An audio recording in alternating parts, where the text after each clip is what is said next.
Mas maigi kung magkakaroon tayo ng paaralan na magtuturo ng wikang Kastila sa mga Pilipino. Tama, upang maintindihan din nila ang mga silang nag-uutos sa kanila. Para na hindi sila manatiling mangmang pagdating ng panahon. Maganda ang iniisip nyo.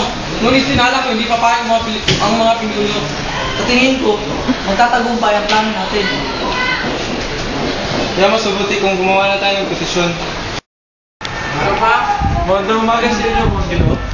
Magandang umaga din. Siya nga pala, Isagani. Si Simon si Isagani. Siya nga pala, di na dumadalo sa lalawigan niyo. Mahirap pumunta doon at walang bumibili ng mga alahas ko. Hindi kami namimili ng alahas. Hindi namin kailangan yan. Doon ka nga lalawigan niyo. Dahil mga pare niyo doon sa simbahan ay mga Pilipino. Tara, uminom na lang tayo. Hindi kami umiinom. Alam niyo ba, sabi ng pagdito mo sa akin, Thailand ako bakit na ba daw ang Pilipino? Dahil dito sila uminom ng cerveza. Tubig lang daw lahat. Sabi ko kay Patrick Camora na kung titigil siya sa pag-inom ng serbesa, marahil ay mawala pa ang sanay ng usapan. Lumuluhod sa serbesa na pumapatay ang apoy, na kapag pinainit ay sumusulak, nagiging malawak ang karagatan at gumugunaw ang santinakpan. Kailan pa kaya maging malawak ang karagatan ng tubig?